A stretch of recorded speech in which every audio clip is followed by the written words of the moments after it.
پھر سمجھے کہ نبیوں نے کہا کہ ہم نے امتوں کو تبلیغ کی، امتوں نے انکار کیا. اب رب کائنات نے نبیوں سے پوچھا کہ آپ بتائیں کہ آپ کے پاس گواہ کون ہے؟ انہوں نے کہا کہ آمنہ کے لال کی جو پیاری امت ہے وہ ہماری گواہ ہے. اللہ تبارک و تعالیٰ پھر امت مصطفیٰ سے پوچھے گا. 11ویں میں آنے والوں، رب کائنات مجھ سے پوچھے گا، رب کائنات آپ سے پوچھے گا. فرمایا بتائیں اس میں حق کون ہے؟ امت مصطفیٰ کہے گی یا اللہ یہ امتیں جھوٹ کہتی ہے، تیرے نبی سچ کہتے ہیں. یہ جھوٹی ہیں اور تیرے نبی سچے ہیں، انہوں نے تبلیغ فرما دی تھی. اب وہ امتیں کہیں گی یا اللہ یہ کیسی گواہی ہے؟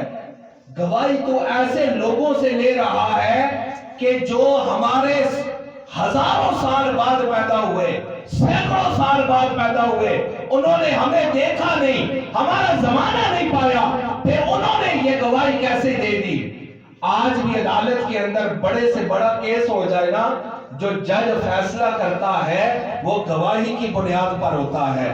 اگر گواہ مضبوط ہو تو وہاں پر حق پر فیصلہ ہو جاتا ہے. اگر گواہی صحیح طریقے سے نہ دی جائے تو فیصلہ برعکس ہو جاتا ہے. اب اللہ تبارک و تعالی امت مصطفیٰ سے پوچھے گا کہ جب میرے نبی تبلیغ فرما رہے تھے اس وقت تو آپ دنیا میں تھے نہیں، آپ نے موقع دیکھا نہیں، پھر آپ نے کیسے گواہی دی؟ وہ کیا کہیں گے یا اللہ یہ سچ ہے کہ ہم نے وہ وقت تو نہیں دیکھا، ہم نے وہ موقع تو نہیں دیکھا، پھر ہم نے بیان اس لیے کیا کہ آمنہ کے لال نے ہمیں بتایا تھا، ہم نے تیری بارگاہ میں جا کر وہ گواہی دے دی. رب کائنات فرمائیں گے ہم نے اس گواہی کو قبول فرما لیا، اس لیے کہ آمنہ کے لال جو کہتے ہیں وہ حق کہتے ہیں، وہ سچ کہتے ہیں.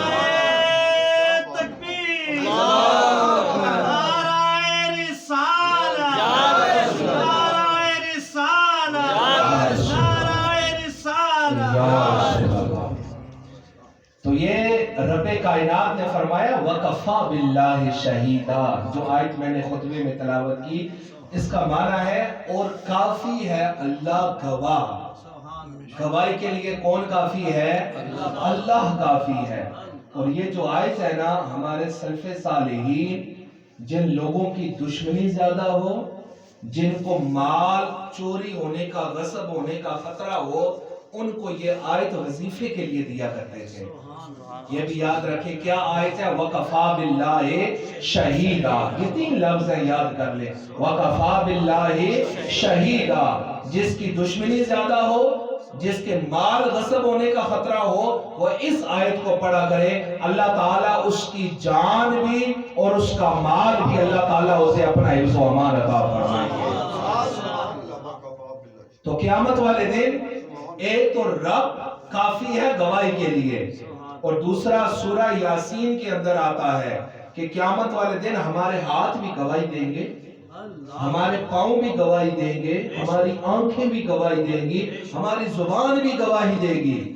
اور حضور علیہ السلام کے غلاموں یہ جملہ بھی یاد رکھیں کہ آقا علیہ السلام کی محبت کی جب بات آئے تو وہاں پر انگوٹھے چومتے ہوئے، صلاۃ و سلام پڑھتے ہوئے، مزارات پر جاتے ہوئے، اولیاء کرام کے نام پر جھومتے ہوئے، پھر کسی کچی کا شکار نہ ہوا کریں بلکہ دل کھول کے نبی علیہ السلام کے فرمان پر عمل کیا کریں. آپ کا یہ عمل رائے گاہ نہیں جائے گا، قیامت والے دن رب کائنات اس کا بھی اجر عطا فرمائے. اور بڑا دل خوش ہوتا ہے، طبیعت خوش ہوتی ہے. شاید آپ نے بھی وہ منظر دیکھا ہو، آج بھی جو ترک لوگ ہیں نا، ترکی کے رہنے والے، ان کا یہ معمول ہے کہ بیان کے اندر، گھروں کے اندر قرآن پڑھتے ہوئے یا سنتے ہوئے جب آقا علیہ السلام کا نام نامی اس میں گرامی آتا ہے نا، وہ اپنا دایاں ہاتھ دل پہ رکھ لیتے ہیں اور ہاتھ دل پہ رکھ کے نا اپنا سینہ جھکا دیتے ہیں، اپنی گردن جھکا دیتے ہیں. یہ ان کی محبت کا انداز ہے. اب کہیں بھی نہیں لکھا ہوا کہ جب مصطفیٰ علیہ السلام کا نام آئے تو آپ ایسے ادب کیا کریں، لیکن خدا کی عزت کی قسم ان کا یہ عمل بھی رائے گاہ نہیں جائے گا، اس لیے کہ جو محبت رسول میں وہ یہ کام کر رہے تھے دکھلاوے کے لیے نہیں کر رہے تھے، مصطفیٰ علیہ السلام کی محبت کی خیرات میں کر رہے تھے۔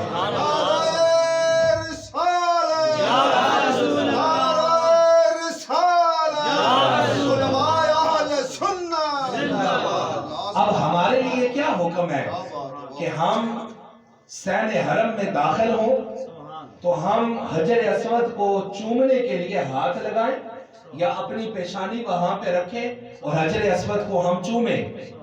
اللہ تعالیٰ آپ سب کو لے کر جائے، اللہ تعالیٰ مجھے بھی لے کر جائے۔ اب آہستہ بولا ہے آپ نے، اللہ تعالیٰ ہم سب کو لے کر جائے۔ تو حجر اسود رش کی وجہ سے اگر آپ استلام نہیں کر سکتے، چوم نہیں سکتے، ہاتھ نہیں لگا سکتے، تو حکم کیا ہے؟ دور سے آپ اشارہ کر دیں، دور سے اشارہ کر کے ہاتھ چوم لے۔ جو خیرات اللہ تعالیٰ چومنے والوں کو عطا فرمائے گا وہ خیرات اللہ تعالیٰ اشارہ کرنے والوں کو بھی عطا فرمائے گا، اور یہی منظر قیامت والے دن رب کائنات اس بندے کو بھی عطا فرمائے گا کہ جس نے حضور علیہ السلام کا چہرہ تو نہیں دیکھا، لیکن آج بھی اس کی محفل کے اندر اور اس کے سامنے جب آمنہ کا لال کا نام لیا جائے تو وہ انگوٹھے چوم کر آنکھوں سے لگاتا ہے، محبت کی وجہ سے رب کائنات اس کو بھی یہ خیرات عطا فرما دیں گے۔ تو یہ میں نے پڑھا کہ پھر یہ جو ترک لوگ تھے یہ کہتے ہیں کہ ہمارے آباء و اجداد سے یہ طریقہ چلا آ رہا ہے، یہ آباء و اجداد کا ہمارا طریقہ ہے کہ جیسے وہ لوگ کیا کرتے تھے ہم بھی انہی کے نقش قدم پر چلتے جا رہے ہیں۔ اور بزرگوں کی نا راستے کو اپنانے کی بڑی حکمتیں ہوتی ہیں، ٹھیک ہے؟ بزرگ لوگ ہمارے دادا جی کہا کرتے تھے کہ اگر بزرگ گھر میں کسی کام کے لیے نہ ہونا تو وہ گھر کے اندر صرف چارپائی پر لیٹے رہے، اللہ تبارک و تعالیٰ ان کی خیرات سارے گھر والوں کو عطا فرمائے، ٹھیک ہے؟ اور آج دیکھ رہے ہیں ہمارے معاشرے کے اندر بزرگ دنیا سے جاتے جا رہے ہیں اور پیچھے ان کی جگہ لینے والا کوئی نہیں ہے، پیچھے ان کی جگہ لینے والا کوئی نہیں ہے۔ یہ واقعہ شاید میں نے پہلے بھی کئی بار بیان کیا ہو کہ ایک بارات جا رہی تھی، تو آپ جانتی ہیں نا کہ پہلے لوگ بڑی شرائط لگایا کرتے تھے، بارات جا رہی ہے وہ کبھی پتھر پھینک دیتے، کبھی کیا یہ اٹھائیں گے تو پھر آپ جائیں گے۔ انہوں نے کہا کہ یہ بارات لے کر آپ آ رہے ہیں تو ہماری شرط یہ ہے کہ آپ نے بارات کے ساتھ کسی بزرگ کو نہیں لے کر آنا، کسی بابے کو نہیں لانا۔ انہوں نے کہا ٹھیک ہے۔ اب وہ لوگ گئے ہیں تو جو ان کے بڑے تھے بابا جی ان سے یہ بات کی کہ اس طرح نہ ان لوگوں نے ہمیں منع کر دیا ہے۔ آپ کہنے لگے کہ ایسے کرو نا، مجھے کہیں بکسے بکسے میں بند کر کے لے جاؤ، میں تمہیں کہیں پہ کام آؤں گا، ٹھیک ہے؟ تو میرا جانا رائے گاہ نہیں جائے گا، کہیں نہ کہیں میں تمہیں کام آؤں گا۔ وہ بزرگوں کو نہ لپیٹ لپوٹ کے بکسے کے اندر ساتھ لے کر چلے گئے۔ جب گھر آیا تو گھر سے پہلے کوئی جھاڑیاں وغیرہ تھی تو وہاں پر بابا جی کو انہوں نے وہ بکسا جو تھا وہاں پر رکھ دیا۔ اب وہ جب گئے نا بارات لینے کے لیے، ان لوگوں نے کیا کیا کہ ایسے ہاتھ ان کے سیدھے رکھ کے نا یہاں پر انہوں نے لکڑیاں باندھ دی، ٹھیک ہے نا؟ یہاں پہ لکڑ رکھ کے اوپر سے اس کو باندھ لیا اور سامنے رکھ دیا کھانا، کہنے لگے کہ اب کھانا کھائیں۔ تو اب یہ جو ہمارا یہ جوڑ ہے جو حرکت کر رہا ہے، یہاں پہ لکڑی بندھی ہوئی تھی، یہاں تو ہاتھ آ نہیں سکتا تھا، اب کھانا کیسے کھائیں؟ وہ ایک بندہ کہنے لگا جی میں پیشاب کر کے آتا ہوں۔ وہ باہر گیا اور وہ جو بزرگ تھے نا بیٹھے ہوئے، ان سے جا کر کہا کہ ان بدبختوں نے تو یہ شرط رکھ لی ہے، ہاتھ ہمارے انہوں نے باندھ دیا، کہنے لگے کھانا کھاؤ۔ تو وہ بزرگوں نے بڑی پیاری بات کی، وہ کہنے لگے ہاتھ ایسے نہیں جا سکتے، ہاتھ ایسے تو جا سکتے ہیں، آپ ایسے کرو کہ ایک دوسرے کو کھلانا شروع کر دو۔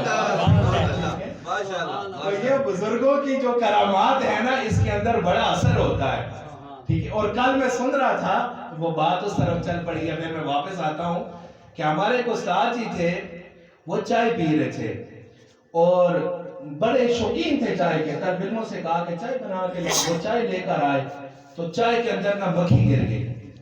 تو انہوں نے دیکھا تو ہوتے ہیں بندے جو ہر بندہ اساتذہ کے سامنے بول تو نہیں سکتا، لیکن بعض ایسے ہوتے ہیں کہ جو کلام کر سکتے ہیں۔ تو انہوں نے کہا کہ حضرت اس چائے کا کیا کرنا ہے؟ کہنے لگے لے کر جاؤ اور اس کو گھرا کے نئی چائے بنا کے لاؤ۔ طالب علم کہنے لگا کہ حضرت شریعت کا مسئلہ یہ ہے کہ اگر چائے میں مکھی گر جائے تو آپ نے کیا کرنا ہے؟ مکھی کو ڈبو کر نکال دیں اور پھینک دیں اور چائے آپ پی لیں، اور آپ کہہ رہے ہیں کہ جا کر اتنے بڑے شیخ الحدیث ہیں اور چائے کو گرا دو۔ وہ بزرگ کہنے لگے کہ وہ جو آقا علیہ الصلوۃ والسلام کا فرمان ہے نا کہ مکھی کو ڈبو کر نکال دو، فرمایا وہ مکھی مدینے کی تھی، وہ باہر کھجوروں سے اٹھ کر آئی تھی۔ یہ جو مکھی ہے نا یہ باہر کسی پنجابی کے گائے کے کوئی سے اٹھ کے آئی ہے، اس کو ہم کیسے قبول کر لیں؟ اور کہنے لگے کہ ایسے کرو، مدینے کی مکھی لے کر آؤ، چائے میں ڈالو تو میں اس مکھی سمیت چائے پی لوں گا۔ لیکن وہ جو مسئلہ تھا وہ کھجوروں سے اٹھ کر آئی تھی مکھی، اور اس کے بارے میں آقا علیہ الصلوۃ والسلام نے فرمایا اسے ڈبو کر نکال دو، اس لیے کہ اس کے ایک پر کے اندر وبا ہے، دوسرے پر کے اندر شفا ہے۔ جب آپ اس کو ڈبو گے اس کی جو شفا والا پر ہے اس کی وبا جو ہے اس کو وہ ختم کر دے گی۔ تو بزرگوں کی مجلس میں بیٹھنا چاہیے، انسان کا عمل بھی مضبوط ہوتا ہے اور انسان کا عقیدہ بھی مضبوط ہو جاتا ہے۔